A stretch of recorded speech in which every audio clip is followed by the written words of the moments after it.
अस्सलाम वालेकुम students, I am सिदरातुल मुंतहा और आज के अपने टॉपिक में स्टडी करेंगे about significance of mitosis.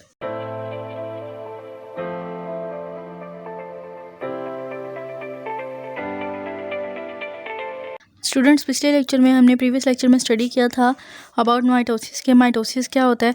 Then हमने माइटोसिस की डिफरेंट फेजेस देखी थी और कैरियोकाइनेसिस के बारे में स्टडी किया था। Mean study of nucleus called the karyokinesis and the study of cytoplasm called the cytokinesis.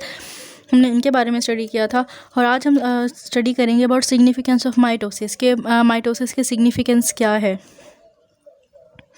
Student, सबसे पहले जो सिग्निफिकेंस आती है माइटोसिस की, उसमें होता है मेंटेनेंस ऑफ क्रोमोसोमल सेट के। जो क्रोमोसोमल सेट होता है उसको मेंटेन करना। अब क्रोमोसोमल सेट क्या होता है स्टूडेंट? क्रोमोसोमल सेट जो होता है वो 46 क्रोमोसोम से मिलकर बनता है, यानी कि 23 क्रोमोसोम्स फ्रॉम मेल से आते हैं और 23 क्रोमोसोम्स फ्रॉम फीमेल से आते हैं। मेल और फीमेल के जब क्रोमोसोम्स कंबाइन होते हैं तो टोटल 46 क्रोमोसोम बनते हैं और उन 46 क्रोमोसोम को हम बोलते हैं क्रोमोसोमल सेट। और जो माइटोसिस होते हैं इसकी इम्पोर्टेंस सबसे बड़ी यही है कि ये इन नंबर ऑफ़ क्रोमोसोम्स को मेंटेन रखता है। क्यों मेंटेन रखता है? क्योंकि हमने इसकी डेफिनेशन के अंदर स्टडी किया था कि mitosis is the type of cell division. ये ऐसी टाइप है सेल डिवीजन की जिसमें सेल जब डिवाइड होता है अपने डॉटर सेल्स के अंदर, तो जब वो न्यू डॉटर सेल्स बनाता है तो उसके अंदर जो नंबर ऑफ़ क्रोमोसोम्स होते हैं वो रिमेन सेम रहते हैं।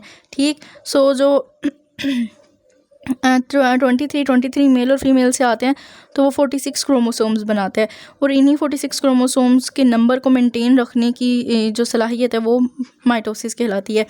ये माइटोसिस की सिग्निफिकेंस होती है। स्टूडेंट, दो चीज़ें और होती हैं जो क्रोमोसोमल सेट है उसके अंदर दो चीज़ें होती हैं। क्रोमोसोमल सेट के अंदर एक तो हम देखते हैं कि number of chromosomes parent cell के नंबर ऑफ़ कितने क्रोमोसोम्स थे पेरेंट सेल में। स्टूडेंट, पेरेंट सेल में टोटल जो होते हैं 46 क्रोमोसोम होते हैं, 46 मेल में और 46 होते हैं फीमेल में। बट 23 क्रोमोसोम्स आते हैं मेल से इंटू डॉटर सेल्स और 23 क्रोमोसोम्स आते हैं फ्रॉम फीमेल से इंटू डॉटर सेल्स। दूसरी चीज़ होती है number of contact of cytoplasm, कि जो साइटोप्लाज्म होता है वो भी डिवाइड होता है माइटोसिस के अंदर। सो माइटोसिस भी जो होता है वो मेल और फीमेल से मिक्स होकर इनटू डॉटर सेल्स के अंदर जाता है। नेक्स्ट हम देखते हैं कुछ ऐसे ओकेजन्स हैं जिनके ऊपर माइटोसिस अक्कर होती हैं इन लिविंग ऑर्गेनिजम्स के अंदर। सबसे पहले जो है वो है डेवलपमेंट एंड ग्रोथ। डेवलपमेंट क्या होती है स्टूडेंट्स? बिफोर बर्थ जो प्रोसेस हो रहा होता है उसको हम बोलते हैं डेवलपमेंट। जब आफ्टर बर्थ यानी कि बर्थ हो जाती है, बर्थ के बाद जो प्रोसेसेस होने होते हैं उसको हम बोलते हैं ग्रोथ। ठीक, तो हम देखते हैं कि ग्रोथ और डेवलपमेंट में किस तरह से हेल्पफुल होता है माइटोसिस। सो स्टूडेंट, जब मेल और फीमेल के जो सेल्स होते हैं वो कंबाइन होते हैं तो वो कंबाइन होकर जाइगोट बनाते हैं। ये किस मेल और यानी कि मेल और फीमेल की जब फर्टिलाइजेशन होती है तो आफ्टर फर्टिलाइजेशन वो क्या बनाते हैं? जाइगोट बनाते हैं। और जाइगोट जो होता है वो एक सिंगल सेल होता है। ठीक, यानी कि सिंगल सेल के ऊपर कंसिस्ट करता है। बट अगर हम एक लिविंग ऑर्गेनिज्म की बात करते हैं एक फुली इंडिविजुअल को देखते हैं तो वो सिंगल सेल के ऊपर कंसिस्ट नहीं करता, वो ट्रिलियंस ऑफ सेल्स के ऊपर कंसिस्ट करता है। ट्रिलियंस ऑफ सेल्स के ऊपर कंसिस्ट करता है। सो जो सिंगल सेल होता है इसकी सिंगल सेल की आगे डिवीजन किसका काम होती है? माइटोसिस का काम होता है। क्योंकि हमने माइटोसिस के अंदर स्टडी किया था कि ऐसी टाइप ऑफ सेल डिवीजन जिसके अंदर सेल डिवाइड्स हो जाते हैं, तो जो है वो जो सिंगल सेल जाइगोट बनते हैं, जाइगोट के अंदर माइटोसिस अकर होती है। वो माइटोसिस जो होती है सेल्स को डिवाइड करती है इतने डिवाइड करती है कि वो ट्रिलियंस ऑफ सेल्स बन जाते हैं और उससे एक पूरा इंडिविजुअल बन जाता है, ह्यूमन बीइंग बन जाता है। ठीक है, तो इस तरह से जो माइटोसिस जब होती है जाइगोट के अंदर तो वो ट्रिलियन ऑफ सेल के अंदर कंसिस्ट करते हैं। इस तरह जब उसके अंदर ग्रोथ होती है, मतलब जब डेवलपमेंट होती है तो पहले जो होता है जाइगोट बनता है। जाइगोट के बाद फिर जब उसके अंदर दोबारा माइटोसिस स्टार्ट होती है तो फिर उसके डिफरेंट ऑर्गन्स बनना शुरू हो जाते हैं। Mean to say that eyes बनती है, नोज़, देन ब्रेन, और फिर इस तरह से पूरा इंडिविजुअल बन जाता है मल्टी सेलुलर बॉडी का। ठीक स्टूडेंट्स, ये थी इसकी फ़र्स्ट इंपॉर्टेंस सिग्निफिकेंस की माइटोसिस की, that is development and growth. Next है सेल की रिप्लेसमेंट, कि सेल की रिप्लेसमेंट क्या होती है? सेल का रिप्लेसमेंट मतलब होता है कि अगर रिप्लेस कर देना, एक चीज़ अगर डैमेज है तो उसकी जैसी ही दूसरी चीज़ ले आना, मतलब उसको दूसरी चीज़ से रिप्लेस कर देना। फॉर एग्ज़ाम्पल जो हमारी बॉडी है उसके भी डिफरेंट पार्ट्स हैं, जिस तरह के स्किन और डाइजेस्टिव ट्रैक है, ठीक है, इनके जो सेल्स होते हैं वो कॉन्स्टेंटली जो होते हैं स्लग्ड ऑफ होते रहते हैं। ठीक, तो ये जो मतलब जब ये सेल्स जो हैं स्लग्ड ऑफ होते रहेंगे तो ये तो नहीं है ना कि हमारी स्किन जो है वो ख़त्म हो जाएगी या हमारे जो डाइजेस्टिव ट्रैक है वो ख़त्म हो जाएगा, नहीं, बल्कि न्यू सेल जो होते हैं वो बनना शुरू हो जाते हैं। इनके जो पुराने वाले सेल थे उनसे न्यू सेल आके रिप्लेस हो जाते हैं। तो ये जो न्यू सेल्स होते हैं किस तरह से बनते हैं, ये माइटोसिस की मदद से बनते हैं, क्योंकि हमने माइटोसिस में स्टडी किया था कि वो टाइप है सेल डिवीजन की जिसके अंदर सेल डिवाइड्स होते रहते हैं, कॉन्स्टेंटली डिवाइड होते रहते हैं। ठीक है, एक और इसके अंदर एग्जांपल हम देखते हैं रेड ब्लड सेल की। रेड ब्लड सेल स्टूडेंट, जो रेड ब्लड सेल्स होते हैं ना हमारी बॉडी के अंदर, इनकी जो लाइफ स्पैन होती है वो बहुत ज़्यादा शॉर्ट होती है, अबाउट 4 मंथ्स होती है सिर्फ और सिर्फ। तो इसका क्या मतलब है कि 4 महीने के बाद जो है वो रेड ब्लड सेल्स ख़त्म हो जाएंगे हमारी बॉडी से। जो यानी कि जो प्रीवियस रेड ब्लड सेल्स होते हैं वो 4 मंथ्स के बाद हमारे लीवर और स्प्लीन में चले जाते हैं, स्प्लीन यानी कि स्प्लीन में जाके डिस्ट्रॉय हो जाते हैं। जब वो डिस्ट्रॉय हो जाएंगे तो इसका क्या मतलब है कि हमारी बॉडी में रेड ब्लड सेल्स नहीं होंगे? नो, दिस इज़ रॉन्ग, बल्कि जो वो पुराने वाले रेड ब्लड सेल्स थे उनकी जगह न्यू वाले रेड ब्लड सेल्स ले लेंगे। ठीक है, क्योंकि हमने ये स्टडी किया था कि जितने भी जो न्यू सेल बनते हैं वो सारे प्री एग्जिस्टिंग सेल से मिलकर बनते हैं, यानी कि प्री एग्जिस्टिंग सेल से न्यू सेल्स बनेंगे, यानी कि जो पुराने वाले रेड ब्लड सेल्स हैं उन्हीं से ही न्यू वाले रेड ब्लड सेल्स बनते हैं हमारी बॉडी के अंदर। और वो प्रोसेस किसके थ्रू होता है? बाय माइटोसिस होता है। नेक्स्ट है रीजनरेशन। स्टूडेंट, रीजनरेशन मीन क्या होता है? री मतलब होता है अगेन और जनरेशन मतलब होता है रिप्रोड्यूस करना, मतलब दोबारा से रिप्रोड्यूस करना। फॉर एग्जांपल कोई भी एक्सीडेंट हो गया, एक्सीडेंट के अंदर ऑर्गेनिज्म का कोई भी पार्ट लॉस्ट हो जाता है बॉडी का, तो वो बॉडी जो है उसको रीजनरेट कर सकती है। फॉर एग्जांपल जिस तरह के हम एग्जांपल लेते हैं सी स्टार की, वो रीजनरेट करती है। रीजनरेट क्यों करती है? ड्यू टू माइटोसिस करती है, क्योंकि माइटोसिस के अंदर ये एबिलिटी होती है कि वो आगे से आगे सेल्स को डिवाइड करते रहते हैं।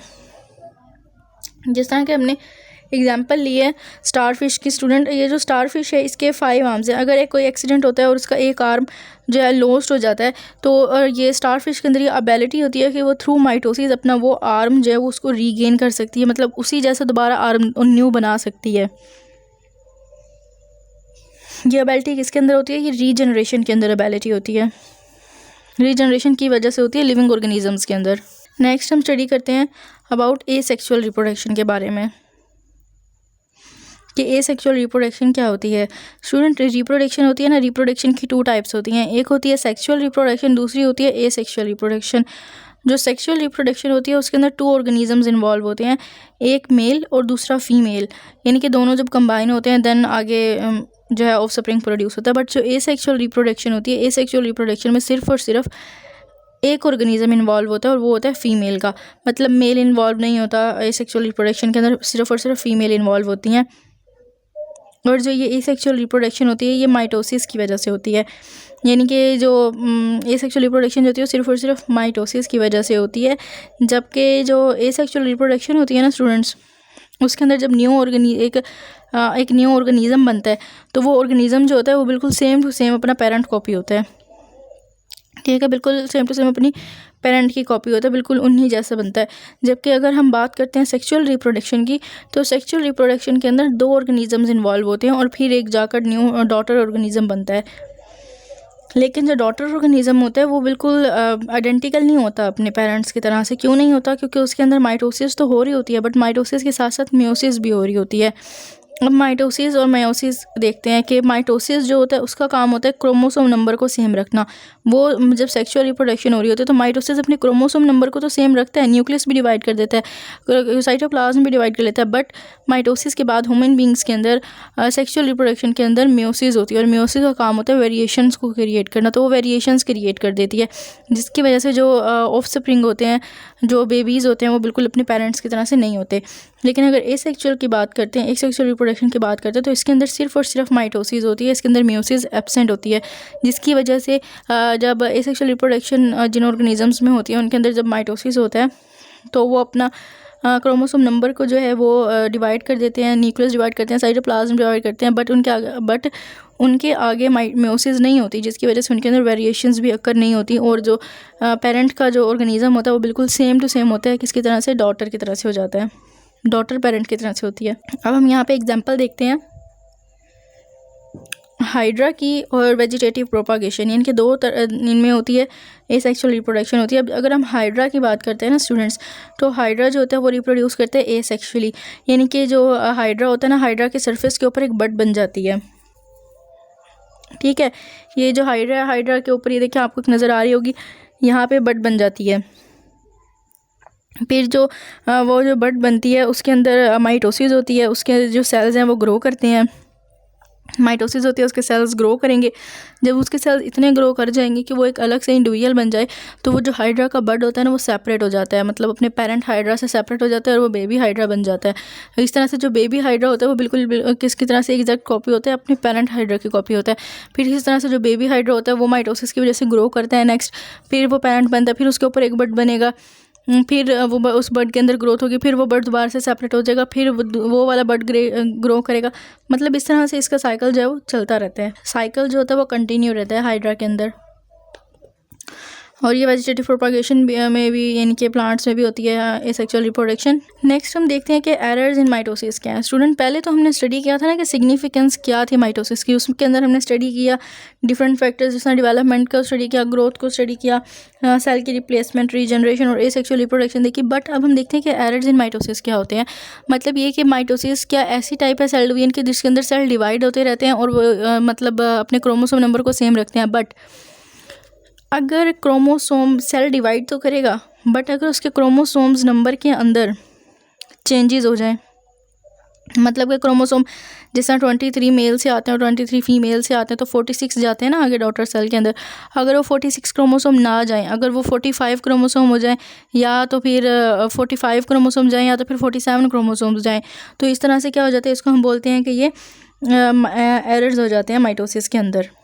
जिस तरह से ये देखें आप कि ये एनाफेज है माइटोसिस की। ठीक है, हमने एनाफेज के अंदर क्या स्टडी किया था कि जो स्पिंडल फाइबर्स होते हैं, तो वो जो क्रोमोसोम होते हैं उसके क्रोमेटिड्स को अपनी तरफ खींच लेते हैं, अपने मतलब सेपरेट पूल, अपने ऑपोजिट पूल्स की तरफ ले जाते हैं। ये एनाफेज है माइटोसिस की। इसके अंदर जो स्पिंडल फाइबर थे वो उन्होंने क्या किया कि अपनी तरफ ले गए क्रोमेटिड्स को। ठीक है, लेकिन ऑपोजिट साइड की तरफ। ये थी नॉर्मल माइटोसिस। अगर हम इसके नीचे वाली डायग्राम देखते हैं तो स्टूडेंट्स, ये है एबनॉर्मल माइटोसिस। ये एरर है, मतलब इसके अंदर क्या एरर क्या है कि जो स्पिंडल फाइबर हैं वो ऑपोजिट पूल की तरफ ले गए, अपने क्रोमेटिड्स को पुल करके ले गए, बट एक साइड हम देखें कि एक साइड के ऊपर क्रोमोसोम नहीं है। तो क्या होता है, इन सम केसेस के अंदर क्रोमोसोम इक्वली डिवाइड नहीं होते। एक साइड के ऊपर देखें क्रोमोसोम ज़्यादा चले गए और एक साइड है मतलब लास्ट में उसके अंदर क्रोमोसोम बिल्कुल भी नहीं है। तो इसका मतलब क्या है कि क्रोमोसोम की नंबर क्या हो गई, चेंज हो गई ना। एक साइड पे मतलब 4 हो गए और एक साइड पे 2 रह गए। तो इसी तरह से हम कहते हैं कि जो 46 क्रोमोसोम के नंबर्स होते हैं उनमें से या तो 47 आगे ट्रांसफ़र हो जाते हैं या 45 इस तरह से आगे ट्रांसफ़र हो जाते हैं। तो ये क्या कहलाते हैं, एरर्स कहलाते हैं माइटोसिस के अंदर। क्योंकि हमने देखा था माइटोसिस की डेफिनेशन के अंदर कि ये सेल की वो टाइप होती है जिसके अंदर क्रोमोसोम्स अपनी तादाद सेम रखते हैं। जब क्रोमोसोम की तादाद सेम नहीं रहेगी तो वो क्या हो जाएंगे, एरर्स हो जाते हैं माइटोसिस के अंदर। ठीक, और एक टाइप ये भी होती है कि एरर्स किस तरह से होते हैं कि सेल्स की बात करते हैं कि नंबर ऑफ़ सेल्स जो होते हैं वो अपनी ज़रूरत से ज़्यादा ग्रो करने लग जाते हैं। इनके abnormal growth of cells called tumours. जब एबनॉर्मल सेल की ग्रोथ होना शुरू हो जाती है, मतलब सेल्स अपनी रिक्वायरमेंट से ज़्यादा ग्रो करना शुरू कर देते हैं, तो इसको हम क्या बोलते हैं, ट्यूमर, कि वो ट्यूमर बना देते हैं। अब जो ट्यूमर्स होते हैं ना स्टूडेंट्स, ये 2 तरह के होते हैं। एक होता है बिनाइन ट्यूमर और दूसरा होता है मैलिग्नेंट ट्यूमर। बिनाइन ट्यूमर ऐसा ट्यूमर होता है कि जो जिस जगह पे बना है ना ट्यूमर, बॉडी के जिस हिस्से में भी बना है वो उसी जगह पे रहेगा। मतलब सेल, फॉर एग्जांपल अगर ट्यूमर बना है ब्रेन में बन गया, तो वो जो सेल्स होंगे जो ग्रो करेंगे एबनॉर्मली, वो सिर्फ़ और सिर्फ ब्रेन में ही रहेंगे, आगे बॉडी के किसी पार्ट में भी नहीं जाएंगे। ठीक, अगर वो उसी जगह पे रहें, ब्रेन में ही रहें सेल्स ट्यूमर वाले, आगे डिवाइड ना हो बॉडी के किसी भी पार्ट में, तो इसको हम बोलते हैं बिनाइन ट्यूमर, यानी कि जो अपनी ओरिजिनल लोकेशन के ऊपर ही रहते हैं। और दूसरे होते हैं मैलिग्नेंट ट्यूमर, यानी कि ऐसे ट्यूमर जो कि अपनी जगह पे नहीं रहते बल्कि बॉडी के पूरे हिस्सों में हर जगह ट्रांसफ़र हो जाते हैं, यानी कि इन्वेड हो जाते हैं अदर टिश्यूज़ के अंदर। तो इसको हम बोलते हैं कि मैलिग्नेंट ट्यूमर्स होते हैं। जो मैलिग्नेंट ट्यूमर्स होते हैं इनको हम कहते हैं कि ये कैंसरियस ट्यूमर्स भी होते हैं। ठीक है, मतलब there cells are called cancer cells, उनको हम कैंसर सेल्स भी बोलते हैं। फिर ये जो कैंसर होता है वो ब्रेन के अंदर भी हो सकता है, ठीक है, यानी कि बॉडी के किसी हिस्से में भी हो सकता है। फॉर एग्जांपल सेल्स हैं कुछ, ठीक है, उनके अंदर ट्यूमर बनना शुरू हुआ है तो वो हमारे ब्रेन के अंदर है, फिर वो सिर्फ और सिर्फ ब्रेन में ना रहे बल्कि वो किधर उन्होंने नीचे ट्रांसफ़र किया, नेक में आए, आर्म में, इसका मतलब पूरे बॉडी के अंदर वो सेल्स जो थे वो ट्रांसफ़र कर गए, वो फैल गए, तो वो क्या कहलाए, वो मेलिग्नेंट ट्यूमर बन जाते हैं, यानी कि जो पूरी बॉडी में फैल जाते हैं। तो इनको हम क्या बोलते हैं, कैंसीरियस ट्यूमर्स, और इनको बोलते हैं कैंसर सेल्स भी बोलते हैं। तो ये जो फिनोमिना होता है स्प्रेडिंग ऑफ डिजीज़ का, मतलब डिजीज़ जब पूरी बॉडी के अंदर फैल रही होती है तो ये जो फिनोमिना होता है ये क्या कहलाता है, मेटास्टासिस कहलाता है। सो स्टूडेंट्स, ये मेटास्टासिस बन जाती है। और ये थे एरर्स इन माइटोसिस जो हमने स्टडी किए थे विद सिग्निफिकेंस ऑफ माइटोसिस के बाद। ठीक है स्टूडेंट्स, आई होप सो आप लोगों को समझ आ गई होगी, हर चीज़ समझ आई होगी। अगर फिर भी अगर आप लोगों को कुछ समझ में नहीं आया, कोई पॉइंट क्लियर नहीं हुआ, तो काइंडली आप मुझसे पूछ सकते हैं कमेंट सेक्शन में। इंशाल्लाह मैं आपको जवाब ज़रूर दूँगी। Thank you so much.